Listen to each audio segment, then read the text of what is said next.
What's up, everybody, and welcome back to another episode of the Dustin and Tanya podcast. I am Tanya. And I am Dustin. Welcome back. What's up, guys? So today we want to talk to you about some stuff we're experiencing literally right now. Yeah, literally right now we're experiencing some things, and this is a really good opportunity for us to share what we're going through. And so today's topic is growing through what you go through. Yeah, it's easy to get in our position and think we're supposed to be doing this and we're supposed to be going there and we're supposed to be farther than where we are and supposed to be leaner or fitter or higher or richer or poorer or whatever it is that we're supposed to do. And Tanya and I are notorious for trying to figure those things out and being relentless of what's the next step and where do we need to go and what do we need to do and how do we need to get there and how fast do we need to get there and how come this isn't working and what should we do and ultimately, like, sometimes, not all the time, but sometimes you have to realize what season you are in. You have to realize where you're at in your life along your journey and kind of pump the brakes and figure out what's actually going on. Yeah, for sure. And it's really, I think like what you said, figuring out the season that you're in, I think that that's something that has been a learning experience for me specifically, because I can only speak for myself, but knowing that the season that you're in and knowing that there's going to be ebbs and flows, there's going to be highs, there's going to be lows, and whatever season that you're in, just knowing that wherever you are, doing the best that you can to serve the season that you're in, to learn what you can in that season, so it prepares you to move forward for the next season. So one season might be really, high and happy and all these wonderful things are happening, and then you might face a season that things are a little bit lower and, a little bit more of a struggle, and you've got a lot of like growing pains, and just learning that through those, what is the lessons that I need to learn in that time to get me to that next season, because I know that this season is not going to last forever. Yeah, no season lasts forever, ultimately. And the beauty of life, man, is there's a crap load of lessons to learn up here at the top, and there's a crap load of lessons to learn down here at the bottom. But there's also a million lessons to learn along the way. And oftentimes we're looking for, how do we get back to the top? How do we get out of the bottom? How do we go here? How do we go there? And ultimately we sort of lose track of, lose sight of, and maybe even kind of get off track of what we're supposed to be doing right now. Because even if you're at the bottom, or you're out in the ocean, or you're in deep water all by yourself and it feels like nothing's happening, there's still something there. There's still growing to be had there. There's still opportunity to learn and move forward. Yeah, for sure. And I think that, it's easy to think like when you're in the bottom, the lowest part of your season, to be like, well, I just want to get there and I want to do that you stop appreciating where you are. And sometimes, like I know for myself, I can look back and be like, I wish that I would have done things differently, instead of wishing that I was already at this point, that I would have took the time to really appreciate the season I was in, instead of spending the time complaining, worrying, stressing, and thinking about how do I get out of this, and missing out on great opportunities of where I was at the moment. Yeah, I know me and you, like I said earlier, we're notorious for trying to figure out what the next thing is, what the next step is. And we've spent a lot of time whiteboarding and studying and practicing and developing and things like that. And ultimately, it has come down to, you're really not in control of very much. No. Right? And so No, you're not. As we get older, I always say this, I love this in a Bob Marley song. He says, or in a Soulja song, he says, when I was younger, I knew everything and didn't question anything. And now that I'm older, I know nothing and I question everything. Yeah. And it's like, it's so true. When I was 18 years old, I'm here to tell you, there wasn't one person listening to or watching this show right now that could tell me anything, because I was a genius. I knew everything and I didn't need anything from you. Fact. She's like, wait, you're not still like that? I mean, like, but ultimately, like, now today, I look around and I'm like, man, how does that work? How did we get here? What are we doing? What are we supposed to be doing? Why are we here? What can we do? How can we help? What can we serve? Like, Now I have all these questions, right? And everybody always says like, oh, you should have faith like a child because, children are like, why? Now I'm 37 and I'm like, why? Like, what are we supposed to be doing? And so for me, like, it's funny because it starts to make perfect sense. So the question that really, or the three questions that really, or the one question that really comes down to is, what do we actually control? Like men especially, and I know some of you are gonna get butthurt, and I'm down to have a talk about it. You can get in my DMs, you can whatever you wanna do, but you're really not in control of very much, even though you think you are. Like, oh, I need my hand on this, I need to be at work to take care of that. You don't need to, man. There's only a few things you actually control. And those things are your thoughts, your attitude, and your actions. And that's it. Like, you can think that you're in control of your car, you can think you're in control of your bank account, you can think you're in control of your health. And then all of a sudden, your car gets into a car crash and you can't go to work anymore and you're hung up in the hospital, and turns out you weren't in control of any of that stuff anyway. But along that journey, you're still in control of your thoughts, your attitude, and your actions. And when you start to realize that those are legitimately the only three things that we're in control of, no matter how many ways you want to slice and dice the world, you're literally only in control of those three things, the world starts to get a little bit different, in my opinion. Absolutely. I know that, some past seasons that we've been in that were some really tough seasons, that it was easy to think that we controlled everything, and that like, well, what I have to do more, and I need to do this, and I'm just panicking because I have all these things that I need to try to do because nothing's working in my favor. And a lot of times that leads to, when you try to fix things that you can't control, it leads to anxiety, anger, frustration, depression, all of these things. Chaos. It leads to chaos. Major chaos. And when you can start to reframe your mind around, what can I control in this situation right now? And the first thing being your thoughts. So it's easy to, when things are not working in your favor, to immediately go to negative thoughts and thinking of what else can I be doing, all of these things. And I found for myself, and it's something I still work on, is changing my thought pattern to, okay, I know I can't control this situation, but what can I control? I can control how I think and view this situation, and know that, whatever is happening, it's beyond my control. So I'm going to think positive. I'm going to be grateful for what I do have right now, and I can control that situation in my life.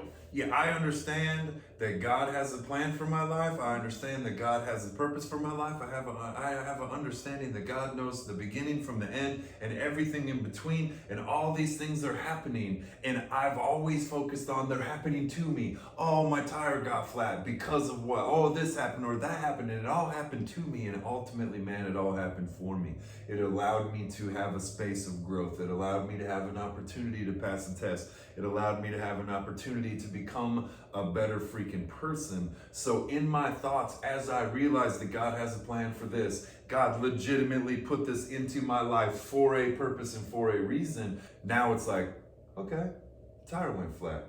I get to wonder now. I get to dream a little bit, like, I wonder what I just missed out on. Like, did I just miss getting hit by a concrete truck at 80 miles an hour, T-boned at the interstate? Right. Did I just, literally mease out of getting hitting a deer, or any crazy thing that could possibly happen? Like, did I just happen to miss that because this flat tire happened for me? Because I know I've grown up with anger my whole life. I touched on it on last week's call, and I can remember, like, I was legitimately, everybody's heard the saying, if one tire goes flat, you don't flatten the other three tires. Well, people like them don't know people like me, because I'm more than willing to flatten the other three tires when I was good and angry. Am I lying? No, you're like, not. I have broken my own phone. I have kicked out my own windows before. Yeah. I have dealt with anger in my life. Yeah. And when I say that, it was always because things were happening to me, and nothing was happening for me, for the better me, for me to develop, for me to grow, for me to learn. And when I start to realize that my thoughts are legitimately, God has a plan, everything is good. This might not be for me to understand necessarily. Like, Right. how am I going to get a flat tire on a way to the job that I need to pay the bills that are behind and that I have? This isn't for me. The job wasn't for me. This flat tire was for me. And if I don't get this job because of that, God has a greater plan. Yeah, for sure. You know, it takes me back to the situation with us getting our car, how that happened completely for us.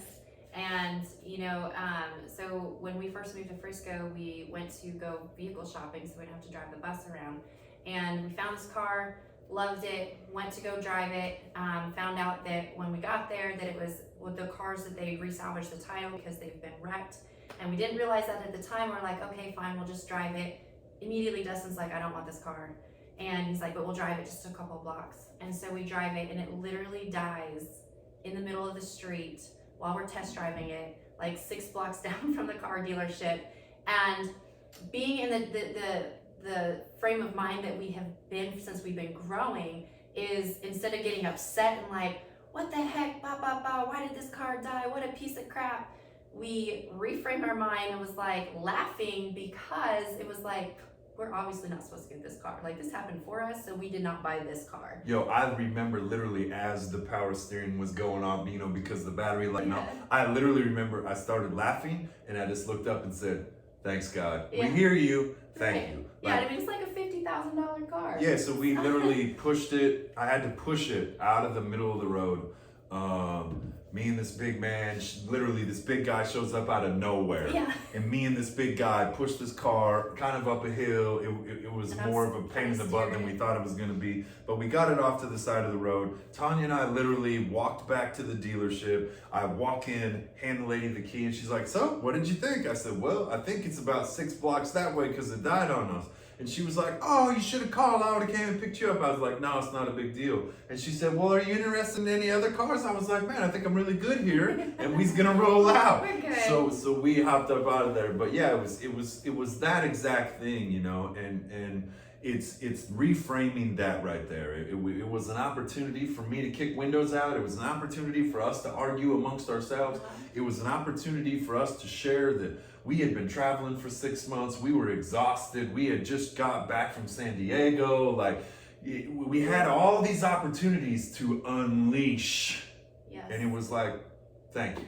Yeah. I'm grateful that this happened for us. And that was exact words that we said. We thank you for this because it saved us the trouble of that happening, whether it was after we bought the car and then took it down on the, you know, interstate. Like, that happened for us. And so just controlling your thoughts in a situation like that is immeasurable. Yeah, which ultimately leads into your attitude, right? Our attitude is a huge player. And my attitude, again, like emotions, anger, all these things were always part of my attitude. I always kind of had a chip on my shoulder. I always felt like everybody was kind of against me. Everybody wanted a, you know, piece of me or whatever, because in my own mind, that's who I was. And that's what I wanted. I wanted that stigma where it was like, oh, I gotta be the guy with neck tattoos and all these things. And then I filled in like motorcycle clubs and drugs and women and all these, like it just fed my attitude. It fed my ego and it fed that pride inside of me that I could just be kind of that alter ego, that person that people see TV shows about. Like, man, I want to be the drug dealer kingpin in the movie. That was ultimately the life that I had designed because that was my attitude. Right. I wanted to have excuses. I wanted to have reasons that it didn't work for me. I wanted to be the person that showed you, like, see, I told you, I just got this happened in my life, this happened to me, this, whatever. And ultimately, it made me who I was, right? And I've really had to work on who I am and get rid of them stigmas, get rid of them trashy thoughts, really, and attitudes behind who I was as a person. And today, as I redefine and redevelop and refigure out where I'm going and what I'm doing and who I really am, it's like, yeah, I still have tattoos and stuff, and I still remember that, Dustin, but man, he's a long ways back there. You know what I mean? And my attitude today is just like my thoughts, like, well, if God has a plan for my life and a purpose for my life, I'm guessing all this is going to work out for my good because that's what the Bible said. So I'm going today do something today that could possibly help me be farther along tomorrow. Yeah, absolutely. Because that's all I have. Like if as long as today I work and do the things that I know that I can do, that I'm in control of, which is my thoughts, my attitude, and my actions, as long as I can control them, do the best that I can do today, and set myself up so that they might possibly help me out for the better tomorrow, then that's ultimately the only choice that I have. Absolutely. Yeah, and I know for me, like starting my day off with gratitude is a huge change for me, because even when things might be going out of my control and I don't like it, it's very uncomfortable, I know that I have to focus on the things that I am grateful for, because there are things to be grateful for. No matter where you are, what season you're in, there's always things to be grateful for the things that you have. And so I always start my day with praising God and being grateful for what I have, and I'll find things to list and why I'm grateful for those things. And I just want to touch really fast. And sometimes we get like, oh, I'm so grateful for our car and I'm grateful for our house. Man, you could be grateful that you walked out of the gas station today and found 2 pennies. I just thought that because I walked out of the gas station today and found 2 pennies. But sometimes, even when you're in the slump, in the bottom, like, man, there's nothing good. My life sucks. The pantry's empty. The car's on empty. I lost my job. But I walked out of the gas station and found 2 pennies today. And it's like, well, it's only 2 pennies, but it's 2 more pennies than I had when I walked into the gas station. Absolutely. Just some stuff like small things like that count too. Even as simple as, because I've had it before, I'm just grateful that I have breath in my lungs today and I have another day to live. Like, it doesn't matter how low you are, there's always something to be grateful for. And I promise you that when you start practicing gratitude and you speak that daily, it really will lift your spirits into the fact of, I know that I'm in a situation right now that I don't like, but this being grateful is going to help me keep a positive attitude, keep me towards wanting to do actions that are going to propel me forward instead of pushing me backward. And it's just going to automatically give you an uplift in your mood to continue to be productive and move forward. And instead of like laying around and being like, woe is me, nothing's working for me, blah blah blah, and you just find yourself laying in bed for hours on end, because or days or months, yeah, because you're in this pity me kind of feeling. So gratitude, that is like my number one thing. I've never told you this. Actually, I've never told anybody this, but it's because it literally just came clear to me right now, so let me not act like I know this all my life. But gratitude is literally a grateful attitude. It's just the 2 words put together. That's it. That's all it is. So if you always have a grateful attitude, even when you're in the slump, it's always an opportunity to be better. Yeah. I'm a genius. You are. But the third thing is actions, and you touched on it a little bit. And I know that when I'm in a slump, when I'm down and dirty, when I'm in the depression, the darkness, the deep water, the swimming, trying to stay afloat, the heaviness, the elephant on my chest, all those things, when it comes to actions, what I find the best to help me out of those things is to do something for someone else. Because when I find my actions are poor, or my attitude is poor, or my thoughts are poor, it's usually because I'm stuck thinking about how great I am, or how miserable I am. Yeah. And I can't believe that this isn't happening, and I can't believe that that's not working, and I don't have this, and I don't got that, and Tanya didn't even look at me this morning, and all these things, right? And obviously I'm being a little extra, but am I? Because like ultimately, like I've been so mad that I've hated myself because I didn't wink at myself in the mirror before. Right. I mean, usually I wink at myself in the mirror, but either way. I have to witness that. The deal is, when we focus on serving others instead of being selfish, your actions will always lead to a better day, no matter what happens. 100%. If you are focused on serving others instead of serving yourself, no matter how bad your thoughts are, no matter how bad your actions are, or our attitudes are, if your actions literally, because you can act your way into a feeling. You can. And I'm telling you, if you're sitting in the gutter, you're sitting on the couch with your thumb in your mouth, being upset about stuff, send somebody some cookies. and wait until they freaking send you a video back saying, dude, you just sent me the greatest cookies. I love these cookies. They made my day. Thank you so much. Immediately, I guarantee you feel better. Yeah. Hold the door open for somebody. You know, get somebody some flowers. Give somebody something that you have that you don't use anymore. Give somebody a compliment.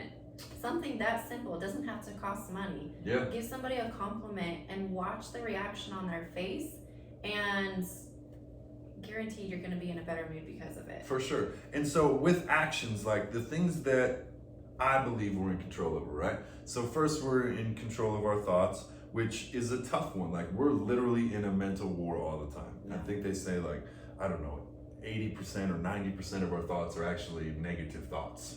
Yeah. And we have like 50,000 of them a day or something like that. 80,000. Something like that. I'm not a freaking brain guru.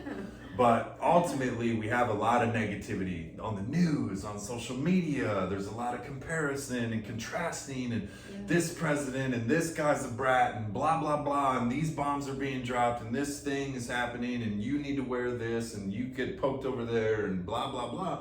It's like, holy cow, there's all kinds of stuff. But it's like, if you shut off all that, I don't hear any of that. Yeah. So my thoughts are not clouded by everybody else. Now my thoughts are just my own.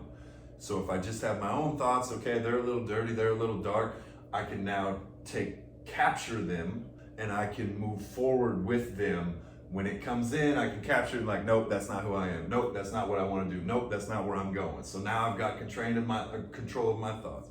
And now I'm going to pull it into my attitude. I can start to realize that no matter what thoughts come into my head, I'm going to be positive today. Hey, there's bombs going on in Russia. Thank God there's not bombs going off in the US. Hey, there's this happening. Hey, thank God we have food on the table. Hey, right? So we're controlling our attitudes. So my actions that I love to control, because I'm a man and I love control. So the things that I love to control is every day I take the action to go to the gym and take care of my temple. I love taking care of my freaking temple. Right now, my body's moving good. It's looking good. It's feeling good. Thank you. It's feeling good. And ultimately, we are on a freaking roll with what we got going on physically. And my body's responding really well to it. So I'm grateful for that. Right. I would like to add to the other thing that you can add on to that is you can control the environment that you are in. You can control the circle of people that you put yourself around. So if you put yourself in a position of being around people who are negative, you're going to be surrounded by negative, and a negative is going to stick with you. If you stay with people who are positive and uplifting and there to support you, you're going to feel that love, and you're going to be more easily to get through those tough situations than to stay with them. Yeah, and ultimately, like our actions. So we can go to the gym, we can pray, we can do nice things for other people, we can serve others, like I said. We can sow into the communities, we can, add value, we can spread love, we can do all these things. So ultimately our actions, the few that we take on a daily basis, literally prayer, taking care of our bodies, doing things for each other, doing things with each other, spreading love. Like nothing feels better than love. Love is incredible. And I think next week's podcast is literally going to be on love, and it's not going to be what you think, because love is something else. But what that is all of our actions. So it's easy when a driver comes into your lane, what do? If you're in Utah, you slam on your horn, you flip them off, and you tell them, yell all this kind of obscenity to them. If you're in Denver, it's very normal to sit in traffic for hours on end and get frustrated and upset and all these things. But ultimately, if someone goes in front of you, you could wave at them and know that you've cut someone off in your time too. Yeah. And if you've cut someone off, man, they probably didn't mean to cut you off. I know I don't ever mean to cut somebody off, but it happens. So we cut someone off, give them a wave, because they're just as human as you are. They've made just the same amount of mistakes as you have. And ultimately, that's our option. That's our action. We get to take that action to be a good person. Right. Yeah, and take the action of, am I going to choose to be offensive? Yeah. Right? Defensive. defensive or to just let it go by and not Right. take offense to it. Yeah, and so it's like literally when we realize that those are the things that we can control, we can honestly control how our days go, how our weeks go, how our months go, how our years go. Yeah. Oh, I'm not making the most amount of money that I've ever made. Perfect, man, but you're a good person and people feel that and see that. And the next thing you know, that part's changing in your life. And all of these opportunities are literally for you to develop and become your best self. And so when we start to look at it as opportunity, it really, really helps you realize I can change every single day, no matter what situation comes about. Yeah, it all really just becomes with a choice and knowing what you can and what you can't control. Yeah, for sure. So the next thing is when we are going through tough times, a lot of times we like to stick or look at what are our core values and are we sticking with our core values in place of, when things come up or come towards us, do we want to move forward with things and is that within our core values when we decide whether or not to move into those things? Yeah, and ultimately, like, what matters most to you? What are you focusing on? And maybe we'll do a podcast on core values and what matters most to us. That would be a good one. But ultimately, like, what are you wanting out of life? What are you expecting out of life? What are you working towards out of life? And if what's coming at you or what you're involved in isn't pushing you towards what you're working towards, it might be a good idea to remove those things or to get rid of those things. I know for me, I used to smoke a crap load of weed. And it was something that I enjoyed to do, but ultimately I had a hard time believing that I was my best self if I was high like 90% of the day. Right. So I stopped smoking weed and it's helped me. I've became more clear and more passionate and more present. And so ultimately I had to remove that and realize that my core values are being the best that I can be and working towards, the highest things that God has my name on. Obviously, God comes first in everything that I do, taking care of everything that I own. Things like that are my core values. So if those are not working towards that, then I need to realize that I can get rid of them.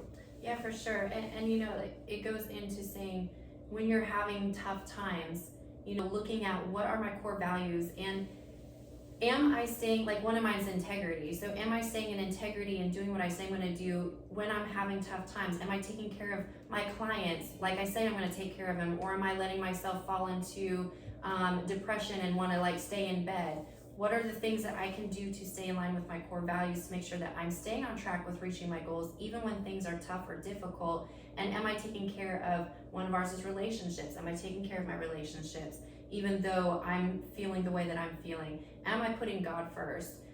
Making sure that whatever your core values are, and like Dustin said, we'll do a separate call on this, but when you look at those and you can put your life in line with your core values, it will also help you stay focused to get you out of the situation that you're in and focusing on moving forward instead of falling backwards. Yeah, so for us, one of the things that matters most to us is that we do everything as a family. Yeah. And that includes Journey Bug. Yeah. And so it doesn't matter what the situation is. It doesn't matter what's involved. Most people know by now, if you invite me somewhere, 99% chance my wife's coming with me. Unless it's to a men's only event, Right. then that's still you still maybe 0.5% chance she's coming. But ultimately, people realize that we come together. We ride or die. We roll together. And so for me, as opportunities come up and things arise, it's does it involve my entire family, or can my entire family go with me, including Journey? And so if it's hey, we're gonna do this for 6 months in another country and you can't take Journey Bug, then it's that's actually not part of my mission. That's not part of who I am or what I want to do, because she's part of my family and I want her to be involved. And so even though it sounds like a good option, or even though it might there's all this money over here to take this job, but it's maybe not aligned with who you are and what you want to do, it's ultimately not worth that money, or it's not worth that trip, or it's not worth that relationship if it hinders who you actually are as a person in the long run. Yeah, absolutely. That's good. And then the last thing is always trusting in God and knowing that He has a plan for your life. And so I think that was a big shift moment, in this journey that Dustin and I have been on for the last, 9 months of growing closer to God, is learning to trust Him and learning to know that His path is planned out for us, and we don't have to understand it, but just having the trust in him, that knowing that he's never going to do anything to harm us or lead us into a difficult situation that's not supposed to be. That yes, there might be growing pains, there might be challenges, because there's situations where we need to grow and learn lessons to get to the next level, but just ultimately knowing that God has a good plan for us and it's all in his timing. Yeah, for sure. And as long as we keep focused on that, you keep taking care of your thoughts, your attitude, your actions, and literally worrying about what you can do today, what you can focus on, what you can do to possibly make your life better tomorrow. It's really all we control. It's all we can take care of. And then all we have to do is trust that God has perfect timing for our lives and that everything's going to work out exactly the way it's supposed to be. Absolutely. So with that, guys, thank you so much for listening to this episode. We will put all of the links and stuff down below. If you guys have anything that you want to hear in the near future, please be sure to let us know, comment, and we will get back to you. And we thank you guys for watching. Much